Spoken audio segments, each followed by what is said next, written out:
He looks to throw, looking deep downfield. He's got a receiver open. It is complete. That is Stevens for a touchdown. The Bulldog Radio Network proudly presents the Coach Gray Show on 102.7 FM, Kearney's hometown radio station. And now, here are the hosts of the show, Mike Davis, Jim Dickerson, and Coach Josh Gray.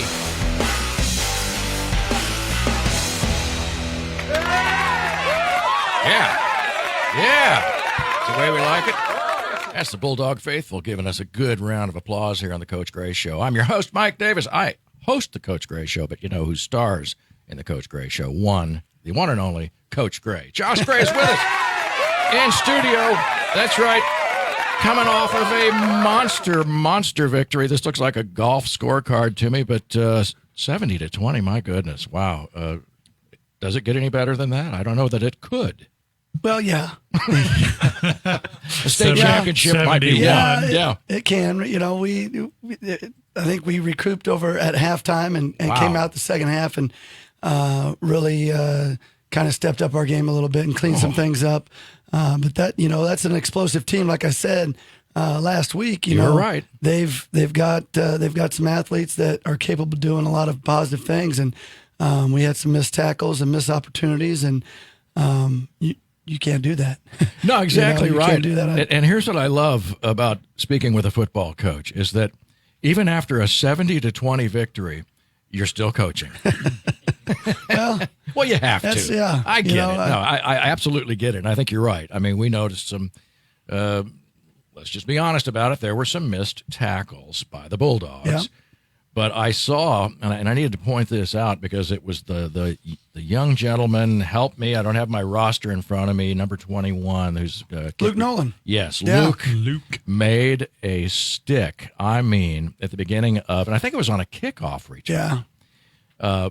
And he just absolutely put he broke down, he did everything properly to just square up and make this tackle, and he made a driving tackle into the ball carrier.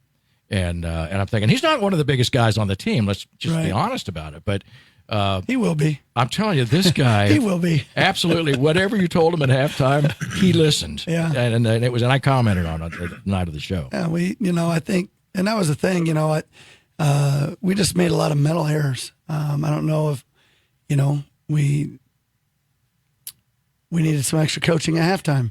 And, I think we came out the second half, and that was, I think you saw a different team that second half and got some things cleaned up. Got our tackling was a lot better, and our stick-to-itiveness of getting to the football defensively, and we've got those are things that each week we work on basic fundamentals. I mean, those are the things that win you ball games and can get you beat, and so we got to make sure we clean some of that up. Well, yeah, and I guess when you look at rushing yards, 256 rushing yards, and just a lockdown defense for sure in the second half. Yeah, it's hard to lose a football game with that going for you. So we did. Caden Borchert had 4 touchdowns. He didn't do that alone. Right. And so what was different that you saw from the offensive line? What was helping you guys to get 256 yards rushing? Yeah, and there's a lot of it in the second half, obviously. Yeah. I think, understanding our assignment was a big piece of that. Sometimes you lose focus out there as you're playing. The game gets going, and you kind of, you lose focus on what it is that you're doing, and and that's the things that we have to continue to work on. Like I said the week before, there's things that each week that we've got to continue to get better at and be more consistent at, and we definitely, I think we took a step in the right direction in some facets of the game, and other facets I think we're not there yet, and to be a good program and to be a good football team, you got to have consistency and continue to get better. Now, were we better than the week before? I think we were. Oh yeah. After watching the film, even in some aspects in the first half, but if you're going to be a a high caliber team, you got to do those little things right all the time, and or majority of the time. There's always going to be mistakes. There's always going to be, little things that you miscues or blocking assignments or a coverage blown, or there's at times that those happen in the game. That's at any level, but reducing those and making sure we're seeing the progress that we need. And a lot of our young guys stepped up this week, I think, and a lot of our sophomores that are on the field had some really, really nice ball games, and and I think that's a huge step in our progression as we go through the season, and as we get going.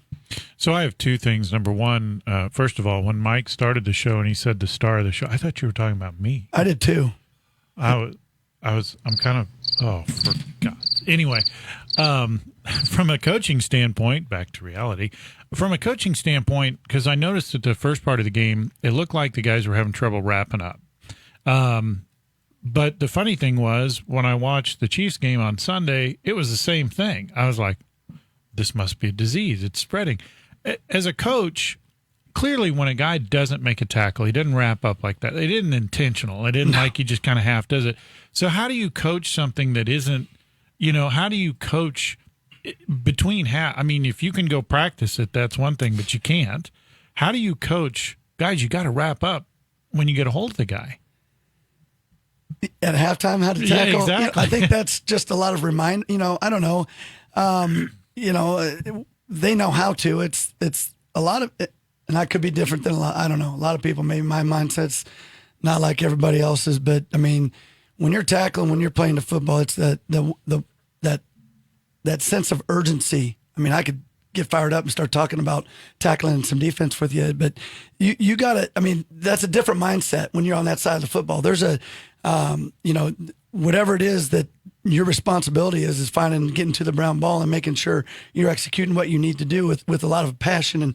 And once you arrive at the football, so technique is huge in that, and understanding it. And a lot of that, as we watched back and looked at the film, videotape, film not for, tape, for video. us older folks. When we went film, back but and looked at that, a lot of it wasn't that we weren't getting to the football.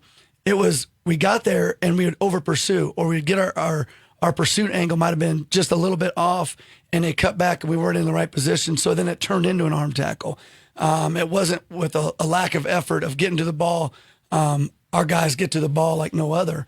It's when we get there, what is our body position? Are we low enough? Are we exploding up through? Are we wrapping up? Are we clubbing through? As we make the tackle, a lot of it was angles. A lot of it was over pursuit, and which turned into those arm tackles. And that, those are things I think you bring aware at halftime. So to answer your question, at halftime, hey, here's what you're doing. Do you see this? Because we have, the film, and do you see how you're over pursuing? Do you see how you're coming in? Do you see, what you're doing? You're not getting off the block. You're not using your hands. You're not ripping off, all those things that you do defensively to make the tackle. More of awareness, I think, at halftime.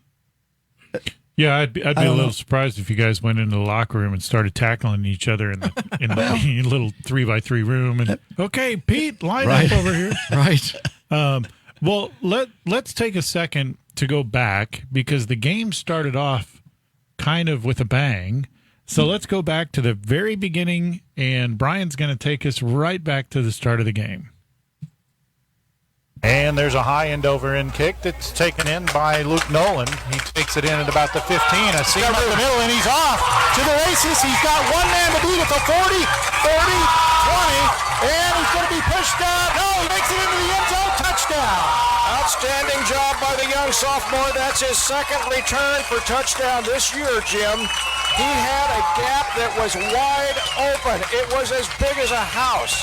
And I saw him run down this near side on the sideline. He was being pursued by the Ruskin defender, and the defender could not catch him. He absolutely turned on the Jets, did Mr. Luke Nolan. Nice job, 6 points, Bulldogs. This is how you get the game started. That is an 85-yard kickoff return for Luke Nolan. That'll be his second of the season. And for clarification, Mike's house is pretty big. Well, I don't know about that, but Yeah. Well, I mean, it was there was a hole there. Somebody was doing their job. Special teams blocked, and let's just be honest, the coverage team did not do a very good job of covering, and it was pretty obvious. And I did my best, Jim, to not scream, Jim this time. And we both failed miserably because it was going on. But that was exciting. It was a neat way to start the game, especially I think after coming off a loss or so, and you're looking at it, you're just thinking, you know how you overcome a loss? You win a game. And we talked about that in the pregame. And man, to see the opening play go that way, and we had no idea that it was the setup for the rest of the evening, it was just going to get better. Yeah, Luke has done a good job, and that whole unit's done a really good job of understanding our scheme and practice. Obviously, working to make sure all of our blocks are set up right, and everybody and the returners or the off returner understand where to go, and without the blocking, your running back doesn't get the yardage, and obviously you don't get a return for a touchdown on an opening kick or on any kick. So, and he's done a really nice job of seeing that and seeing the hole and seeing where the lane is where he needs to run. And as a sophomore, he's done a pretty dang good job. And he's one that is definitely stepping up. One of those guys that we talk about of some of the sophomores that we have playing that's really coming along. And we have a pretty high expectation of all of our guys, but and he's learning on what he needs to do, and and that's what you want to see from your kids is each week that they're learning and they're getting better, and the more playing time is good. You had Joe Marshall back there quite a bit. In fact, I think those two guys were your receivers or on receiving team. Yeah, all night long on the kickoff return. Right. Two sophomores. Loved it. Yeah, very capable. Yeah. They're both. And Joe, they're both. I think you look at them and you're like, maybe they're not that. They're fast.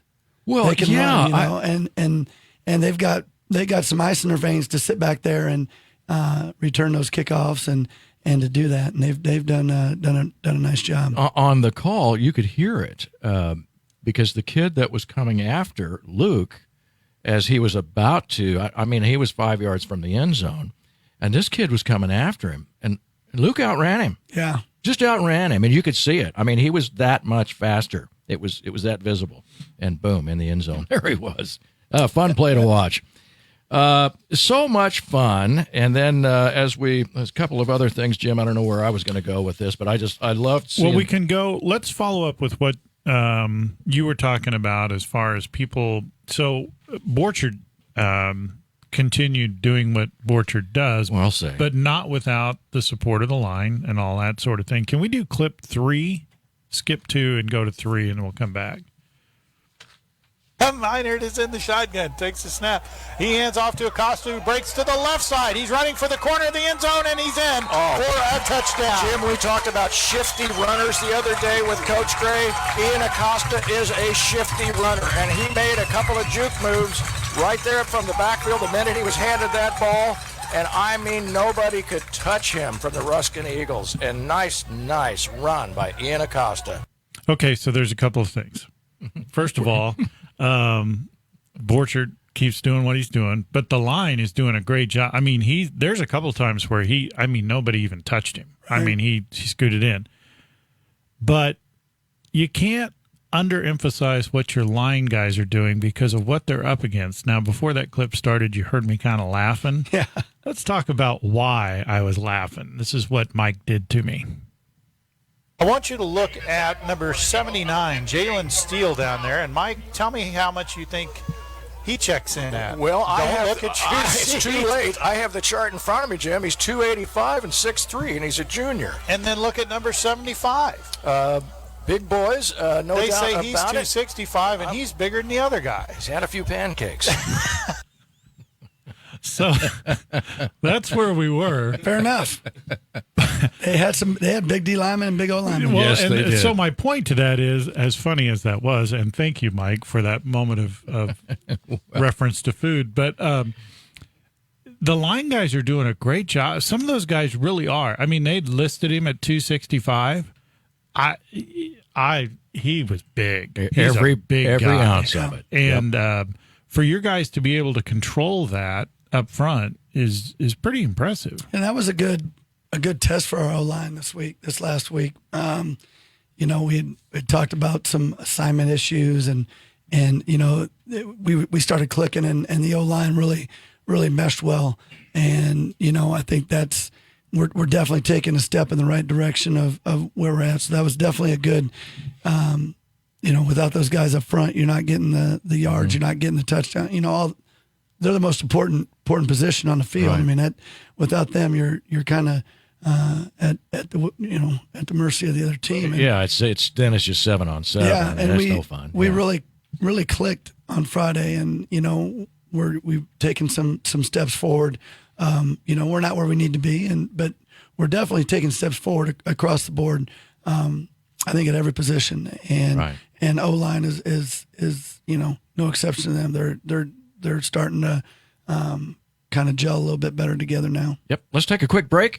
You're with us today on the Coach Gray Show. We are so happy to have him in here every Thursday at noon. Don't miss it. Stay with us. We'll be right back.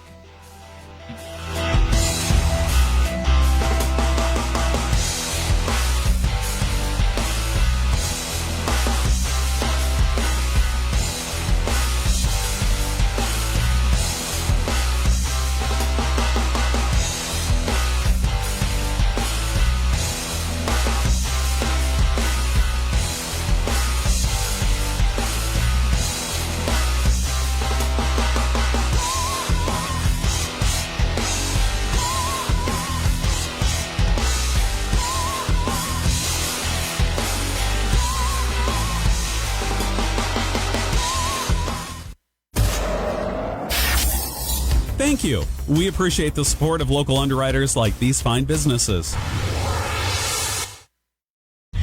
Whether you're a large or small business, or just want internet at your home, Casey Coyote is here to help with all your internet needs.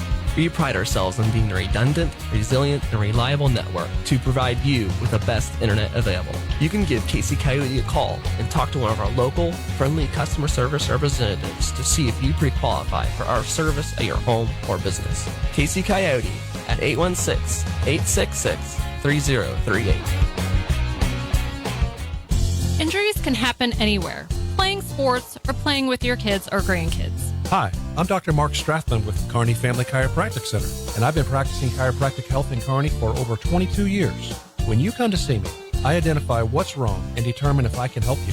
If I can, I create your personalized plan for relief. When you have pain, you can make an appointment by calling 816-628-6738. Kearney Family Chiropractic Center. Heal yourself. Legendary Lawn Care. That's right. Legendary is your one-stop lawn equipment center. They've got over 40 years of experience with technicians who service all makes and models of lawn equipment. 4853 Southeast Highway PP in Holt. 816-320-3878. And don't forget to look for the special coupon on 1027carneymo.com/coupons. Let the friendly and knowledgeable staff at Legendary Lawn Care find the right legendary service for your needs. Friday Night Sports. When athletes compete, they give it their all. At Liberty Hospital Sports Medicine, we're staying open Friday nights after the lights to treat the bumps and bruises that are part of the game. At Liberty Hospital Sports Medicine, we'll have physicians available to evaluate and treat right on the spot. So after the lights, remember Liberty Hospital Sports Medicine every Friday night from 9 to 11 p.m.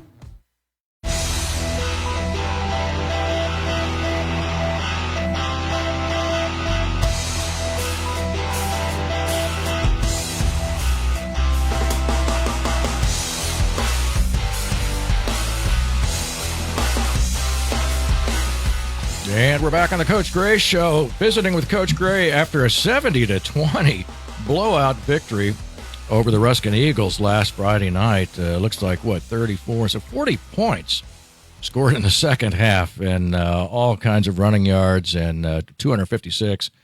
And I believe Caden Borchard had 155 of those, if I'm not mistaken. Yep. And he was our Stables 102.7 FM player of the game, by the way. I might mention that. And there he is, and standing out there, 4 touchdowns. And again, hats off to the offensive line and good play calling. And as I'm watching him, he's one of those guys that gets a little better as the game goes on, it seems. And he's really tough. He's strong. And I think you mentioned it last week that he's got a vision and kind of a football IQ that you really like to see.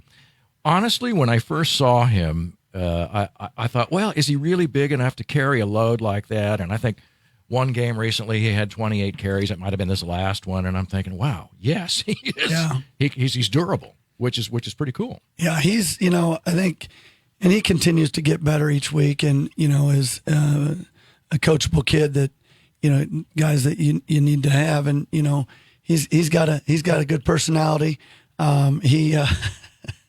He's what do you laugh at? You made me laugh now. Now we need an example. He's got a good personality, and he's. So what'd he do? He did. What'd he say? He didn't say nothing. It was good. Yeah, Caden. So he does a nice job, and he strives to be the best that he can be, and he's kind of a gritty kid at times, and wants to be the best that that he can go out there. No, I know exactly what you mean. I mean, because you do see him. He's not just an end around guy. Right. I mean, he's ready to go right through a brick wall. Yeah. And I've seen him a couple of times where he does kind of squirt out the other side of what looks like to be, okay, that play is going to run 3 yards and you're done. No. And in fact, we saw a couple of plays where very specifically we could see where he had extended the ball far enough to get past the down marker and for first down runs, and we've seen that all season. And just the power that he's starting to demonstrate now, which is terrific. And he's starting to figure that out. Yeah. And that he's got to keep them Pistons going to drive through, and he's gotten better at that as the as we've gone through the season of understanding. Okay, I'm gonna hit the gap. Right. Don't make a second cut. Yes. Just get vertical and go. That's what I'm talking about. And he's gotten a lot better at that, and that vision that we kind of talked about is, all right, make your cut, now get vertical and go. And then we just got that consistency piece with him is where we got to be, and he's getting better at it. He's getting better at it. Well, let's take a second. Let's listen to some Caden Borchert highlights. Yeah. Acosta's going to split out to the far side. There's a handoff to Borchert. Borchert looks a running room up the middle, touchdown. Borchert was not going to be denied right there. I mean, he absolutely had terrific blocking up front and was relatively untouched going into the end zone. But he came with a head of steam, and nobody was going to stop him. Beautiful job up front, and absolutely just caught the Ruskin High School defense flat-footed. I mean, beautiful job, well executed, nice play call too. Okay, and we won't spend the whole show doing Borchert highlights, but here's another one because there were 70 points scored. Well, you have to. We could spend the whole game just doing highlights, but hang on. Here's Borchert again. Miner takes the snap. He's going to hand off up the middle. That's Borchert. Borchert bounces to the left. He has an open lane all the way down the center of the field and touchdown. Oh, man. Oh, mercy. That was a 29-yard touchdown run. He bounced off one defender straight up the middle and into the end zone for a touchdown. That's what I'm talking about. Yeah. So we could do that for another half hour. and these were long runs. And a lot of that, again, credit to the offensive line.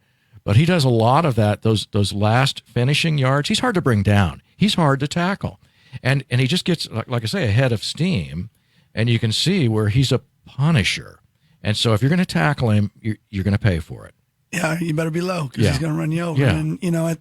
And that, as we continue to go through, I think you've seen his running style, continually, getting better with that vision that we talked about and lowering his pad level. And, we talk about that quite a bit in practice of, rolling over the ball, make sure your pad level's low so you're able to take on those, those guys coming at the tacklers coming at you. Right. But he's starting to get some good vision with that and understand that. Especially when he gets to the second level of the defense, because make some a of cut and go. Right, and those guys aren't as big. Now, the linebackers are going to come at you, and they're coming hard too. Right. But boy, we saw some punishing blows. Plus, the other thing I might add is when you see a guy like Acosta or some of the other smaller kind of scat back types that you've got, it's such a neat sort of a contrast of types of runners that you've got. You've got some really good talent available in the backfield. Yeah. And a lot of talent coming up. Yep. Yes. Yeah. Yes. I like it. Go ahead, Jim. More highlights? Well, let's talk for a second about, let's switch sides. Let's talk about Breedlove for just a minute. Oh, yeah. He has been, so as far as extra points and field goals go, he's actually been pretty solid. The extra points, which we've talked about before, there's a nice shot. Look at that form. You don't see that every day. Look at the angle there. Anyway, but it's awesome. You know, in high school, it's not uncommon that an extra point is an adventure. But with Breedlove, I feel pretty confident he's going to make it. And if we have a field goal, unless it were like 50 yards or something like that, I would feel pretty confident he'd make that. Yeah, and we've got a lot of faith in him and his ability to, kick some of those deep ones that we've done, and because he's done it, and he's been proven to do that, and and he's a multifaceted athlete from being a kicker to one of our linebackers. I mean that he does both pretty dang well. So he's progressing as he continues to grow. And so let's talk about your punting game, which also isn't horrible. So let's listen to a punt, which is do you have the clip, Brian? He's all prepared. So this is how the punting game goes.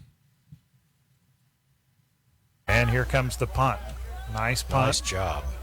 And it's going to drop down, and it's going to take a nice, favorable roll to the 5, to the 4, to the 3, all the way down to the 1 yard line. That is a beautiful punt by Braxton Breedlove. Right? That's exactly what you want your punter to do, to just put the opponent all the way back against the shadow of their own end zone. So the problem there is I got so excited about talking about Breedlove that I gave him credit for something he didn't do. Well, because that punt was Acosta, and I thought about it later after we had done it. I was like, wait a minute, that was Acosta. So now in our defense, a 6 and a 5 look very close. We talked about that. I'll tell you what. No judging. Especially, no judging. no. I mean, especially against Smithville. That's the thing. Yeah. So at night when the numbers and we're always like, and we're old. There's no lie. Well, that factors into it. We can't hear, we can't see. One time, Mike was facing the door once. He was looking out the back door. Man, now we are making excuses. But no, that punt and his punts have been really pretty. He's done a great job of getting them. So let me ask you this: on the kickoffs, there's been a couple of kickoffs out of bounds. Is he trying to angle that away, or? Yeah, we put that in different positions on the field and look to do, and he's done a really nice job with that. There's been a few miscues, and and he's in fact this week in practice we've been working obviously on our field goals and our kickoff stuff, and he's done a great job. So, but yeah, those are kind of placement kicks, certain areas on the field. So let's go back to the punt, because after the punt to the 1 yard line, the defense didn't allow them to pick up a yard. I mean, they were right on the goal line the whole time. The Eagles had a penalty, which resulted in a penalty of 3 1 inches? inch. Yeah. Moved back just a little bit. Right. But then that led to this. And here comes the punt. There's a high kick. It's blocked. It is blocked and goes out of the back of the end zone, and that's going to be a safety for your Bulldog. Outstanding. Once again, that line and the penetration they're getting is great. Yes. I mean, this is it's the tale of two teams. I mean, from what we saw last week versus what we're seeing right now, the Kearney Bulldogs are out here to play some football. I mean, to tell you. That was in the first half, too, right? That was still in the first half. That was, I believe it was. I got to look at my sheet. Pretty sure it was, but in any case, yeah. Anytime you do that, and when you're able to, your special teams step up big and make big plays like that, Yeah, that was the second quarter. That's what you want. And that definitely helps. It's demoralizing. Keep things rolling. And, when you get a punt blocked or you block a punt, your chances of either winning the game or losing the game go up drastically. Depends on what end you're on. that was great for that unit, our pressure unit, to get in there. And special teams, yeah. absolutely. I mean, we talk about it week after week about how important special teams are, and I think a lot of the kids that are just getting started will begin likely on special teams. A lot of times, right? yeah. I mean, I get it. You're putting your good athletes out there as well, but I think there are kids that have a certain knack or a talent for playing kickoff, receiving or kickoff team or punt return or whatever. And man, when you've got for number one, it's so exciting to see that ball just go rolling down to the 1 inch line. Yeah, you could hear that we were so excited. That was good coverage too, yes. by our cover team to get down there and get it on the 1 inch line and to hold that there. It was close. And then the dominating defense that. Yeah, the defense really stepped up on in that particular. I mean, obviously you have them pinned. You don't want to give up a big play in that scenario when you've got some momentum on your side, and our guys kind of obviously felt that momentum, and you want to keep them down as far as we can, and we were fortunate they did their job, and that was definitely good to see. Yeah, no doubt about it. So let's talk a little bit. So the defense. Speaking of the defense, let's carry that into the second half because they didn't allow any points in the second half. There was a transition, I thought. I'll get your opinion on it. There was a transition I felt like, and I can talk about Ruskin because, remember, I went there. Gives me a little leeway. But there was a point where I felt like the defense did a great job. Our defense, not the Eagles' defense, clearly. But I felt like about halfway through maybe the third quarter, as we got close to the fourth quarter, like Ruskin was just giving up. Did you feel that, or I mean, from a coach? Right. I know you guys are. We really don't. I mean, I don't know. I'm worried. Our coaches are worried about how are we playing? Are our guys letting up? Are we still dialed in at what we've got to do? And that's regardless of who you're playing. I mean, I think. And that's kind of the takeaway is you don't let up. You don't change your mindset, whatever the scoreboard says. If you're down by 2 touchdowns or you're up by 2 touchdowns or whatever side you're on that, you don't ever give up and you continue to push and continue to try and get yourself better and to execute what you've been coached to do all week. And then it's payday on Friday. It's time to go execute. So I don't remember your question, but I think – for us, we don't notice that because we expect our guys to try to continue at the level we expect them and how they expect to play. And that was one of the things. So we did talk about it during the game is that I was kind of disappointed as a former Eagle that they did look like they just gave up. And it doesn't matter what the score is, especially at this level, you play every play as though it's tied or the game depends on it or whatever else because there's so many people out there, kids, that they would give anything to be playing on Friday night. They'd lay at home and dream about it. And because you're out there, if you don't want to be there, then we'll get somebody out there who does. That's right. Well, and I was just going to finish that thought because I'm going to pull a gray minute. I feel better. One of the things that to be honest, we've been in some games where it didn't go well over the years. And one of the things that consistently you guys and your coaching staff, I think, have done a great job with is your guys play till the last play of the last second. And it's kind of disappointing to see a team kind of just give up. And we talked about the punt I think it was the block punt where the punter just stood there and looked at the ball.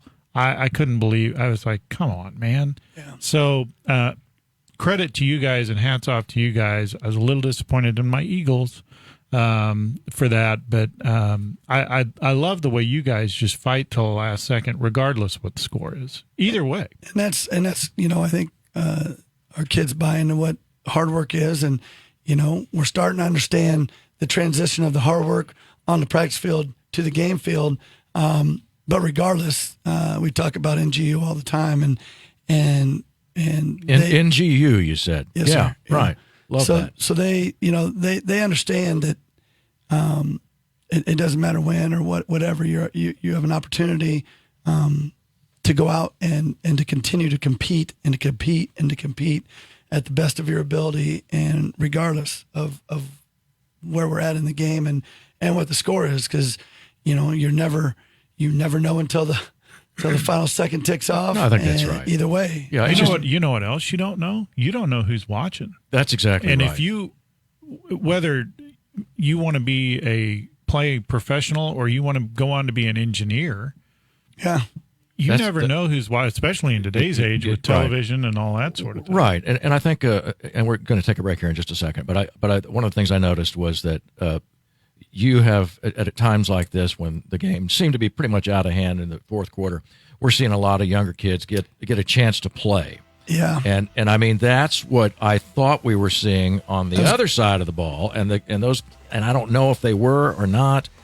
But, man, you just want to give it everything you've got and just use this, because you can't get those practice reps, those game reps at practice. You know what I'm saying? Let's come back and talk about it. You're listening to The Coach Gray Show. We'll be right back to honor these wonderful sponsors. Stay with us.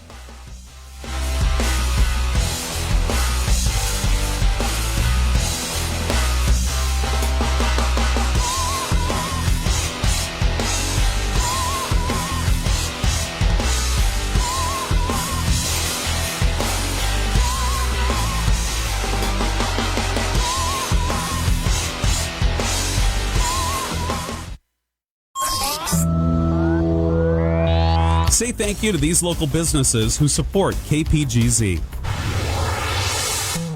Oak Point Assisted Living and Memory Care.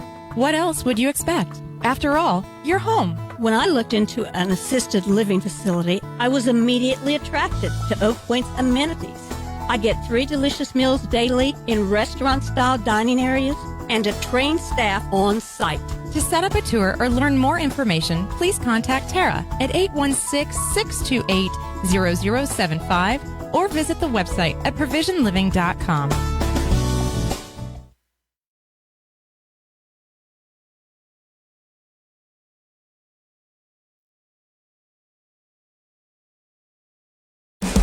I'm Sean Barber, owner of Stables Local Kitchen and Patio in Kearney. Stables is a Kearney thing. We love to be the place where people get together.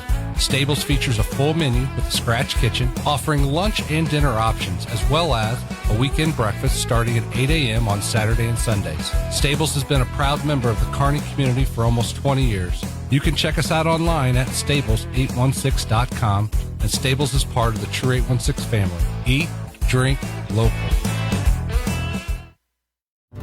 Scott Accounting and Tax provides our clients with quality accounting, tax preparation, payroll, and business creation services.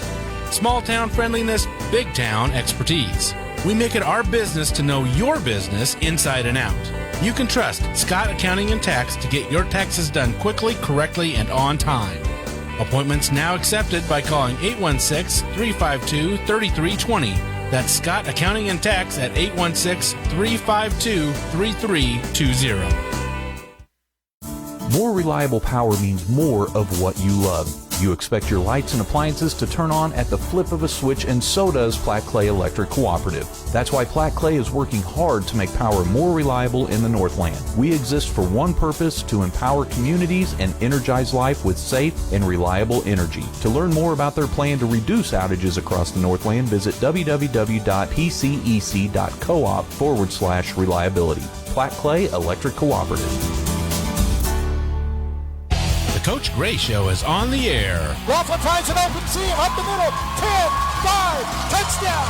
Touchdown, Garrett Laughlin on a 42-yard run. Jim Dickerson and Mike Davis take you inside Kearney Bulldog football. The ways in the house of strategy, the honest assessment of skills, the lessons learned. Corbin Bevan caught the ball in the air in full stride and ran it straight into the end zone untouched. Go inside your favorite team every week on the Coach Gray Show, Thursdays at noon on 102.7 Kearney's hometown radio station.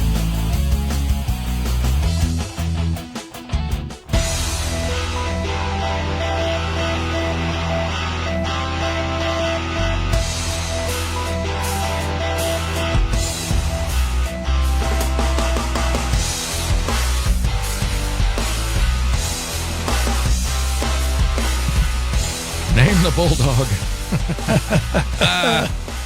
I love that. I forgot about that, and I'm glad you brought it up. So if you'll remember, last week we had a big brouhaha because Geppetto over here is not a cat, and we got a name. It's not Pinocchio's dad. It's not Pinocchio's dad. Right. He didn't carve a nose or whatever the thing was. So the contest is not over because we've only got a few names in, and I have them.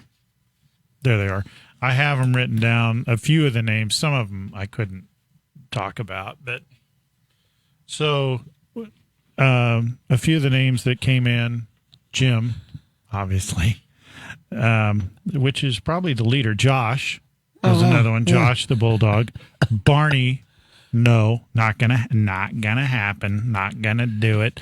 So if you want to name the Bulldog, we're still doing that. You win free lunch with you win lunch with Brian. Brian pay. No, you pay. You pay. Yeah, which is pretty standard for Mike and I. We get And Brian doesn't eat the cheap stuff.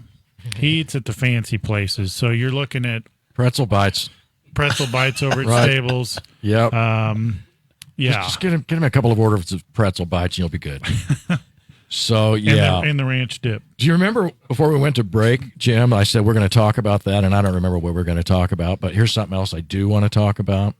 And this is fairly important because this is about one of the good players. Off the air, we were talking about how some of the younger guys late in the fourth quarter got an opportunity to play. And Jake Gregory, number 20, got some really nice time to carry the football as your running back out there. He ran a very nice, and we don't have any sound on it, but he had a very nice run just before, and he did score a touchdown, but just before that, and I think he ran it down to the 1 or 2 yard line or something really close, and we were just, it's so close. And all we were thinking, Jim and I both were saying, man, oh man, Coach, you got to give him the ball. So, and as it turns out, he got the rock. You did. He got the rock. And you were thinking about that, right? You know, and Coach D does a great job of calling the offense, and Coach Diefenbach. But, you know, a kid that drives the ball down the field, now, does it always happen that way in every instance? No, but, you know, in a situation like that, right. You know, get him the rock and let him finish the job with the O-line paving the way for him. And, you know, that was good to see. He's a hardworking kid, and, you know, he's got some ability, and, you know. The thing I think is going to be fun with him is because of his size, he's going to be tough to kind of focus on. Well, let's be honest, he's tough to see over the line. Yeah, he's shifty. But I mean, those smaller guys are always tough to kind of. There's not a whole lot to grab onto. Their agility, the ability to go back and forth as a force, you know, north to south, get him going side to side and all that. So yeah.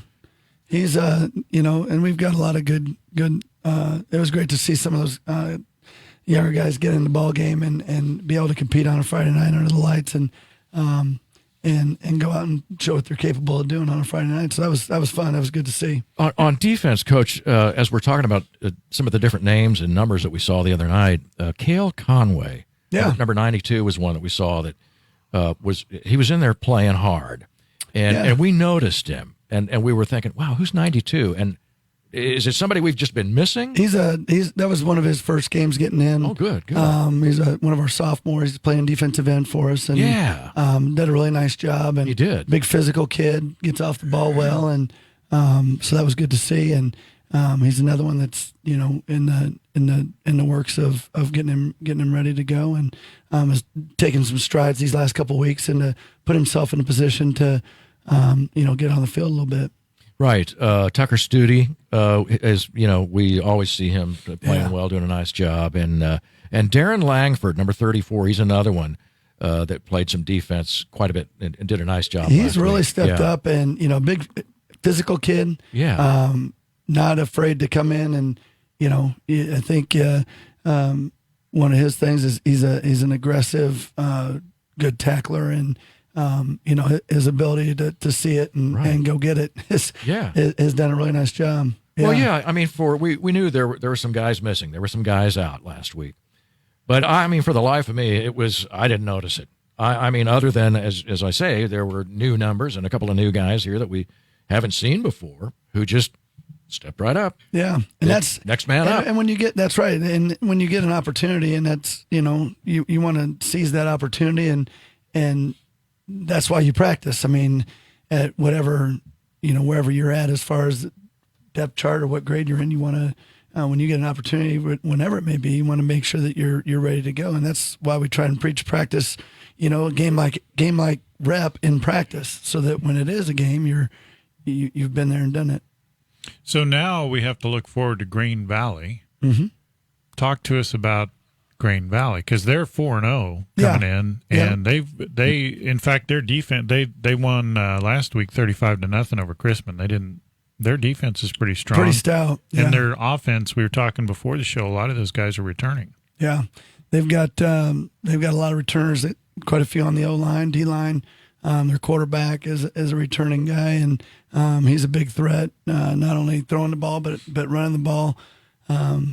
They've got a very solid football team, and as do we. And I think the one thing that we've got to continue, and I guess it's more of our philosophy, is we just got to worry about us and where we're at, and are we getting better as we go each day and each week. And I know we say that a lot, but I think for us that's where we're at, and how have we grown going into this game. And that's going to be they're a big physical team, and we've got to be ready for that. And we've got to be able to take a punch and punch back, because it's the O line and D line is where that piece is going to kind of be won. And I would think that our guys are up for the task, and we definitely got to be on all cylinders as we go into tomorrow and take them on. Well, and I would mention too, Jim, that these guys, Green Valley, have been moved up to Missouri Class 5. Missouri State High School Athletics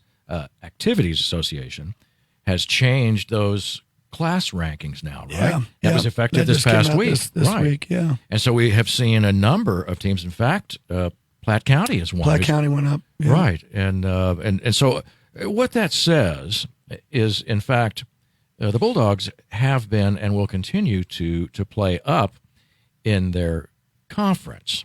Right. And obviously your conference standings will impact your seeding at district, which is going to get you to state.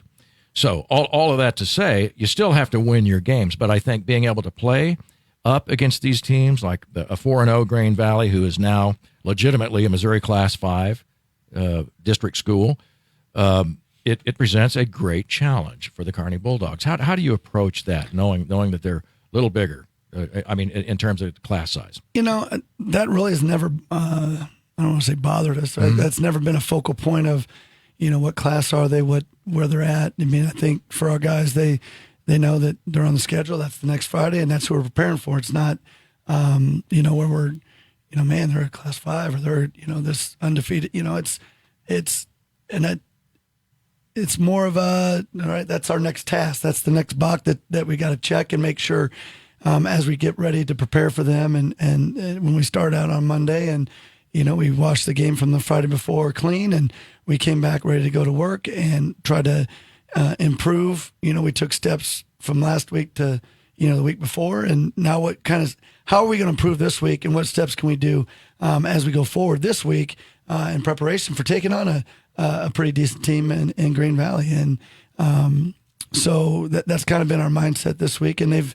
I would say, you always got to, when you're dealing with adolescents, you've got to hone them in a little bit every now and again, where you got to dial them up or dial them in and make sure we're focused on what needs to happen and go on, and that's what makes it fun. And we've competed at practice really well this week against each other and put them in some.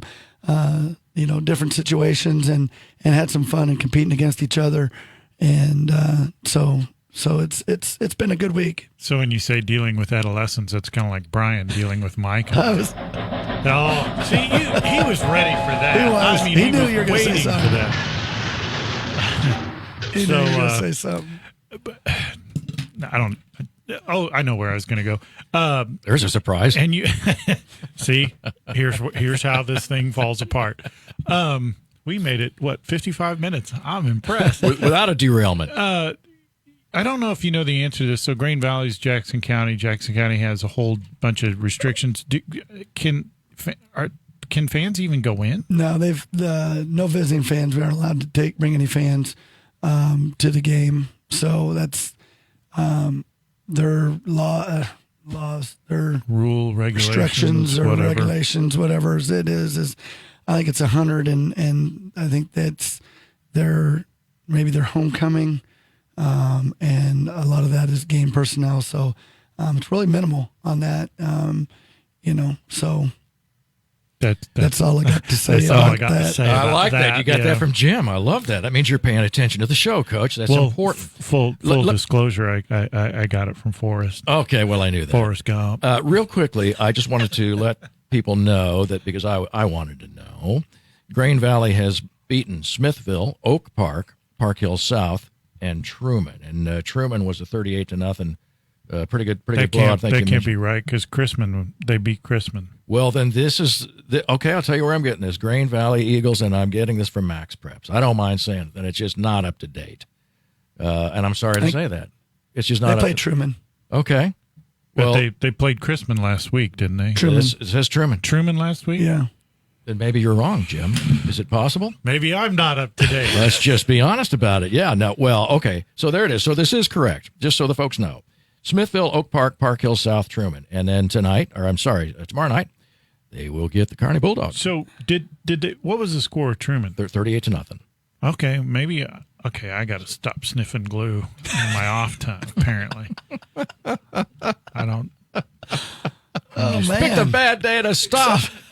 Airplane reference there. Okay, we have something. Hey, Brian, can I go? You just go home. We have something very important that we need to get out here. And in fact, Brian just showed me a note and he said, let's talk about the play of the game, not the player of the game. We've already talked about him, and he was out there doing everything he does every single week. But let's talk about the play of the game.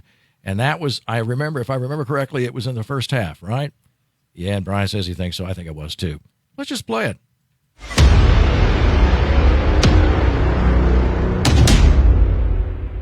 Bulldogs have a good chance to go in with a score just before the half. Here comes the snap. Minard in the shotgun. Drops back to pass. Looks into the end zone. He's got Frakes. Frakes catches it in the back and a touchdown. The timing on that was incredible. Even Carson Frakes slowed down his footsteps because he was at the back of the end zone. He wasn't going to step out of bounds. But you know, in high school, you only have to have 1 foot in bounds. But the timing between those two, as we've seen throughout the year so far, was impeccable. Beautiful catch, beautiful throw. And lots of protection up front, giving the quarterback Minard plenty of time to put that ball, a nice fade pass, by the way, right on the money.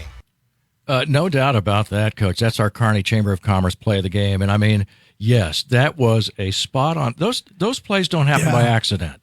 No. That's timing that you work on. Those guys spend some time together, and Dawson throws a nice ball and is very poised in his release and a lot of things that he does. And he's a pretty dang good athlete. He plays corner for us and comes in and runs the ball, throws the ball between him and Ian, doing a great job. Both of those guys, but Frakes, he just makes it look effortless, and getting his the little toe tap in there to get his feet in and such crucial times.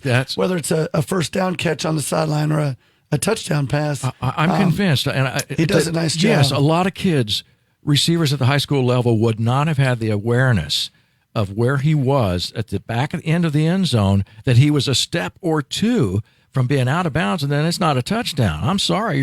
No matter how beautiful the pass is, but he had the presence of mind to get to stutter step to the extent that I think he got both feet in. Right. Oh, yeah.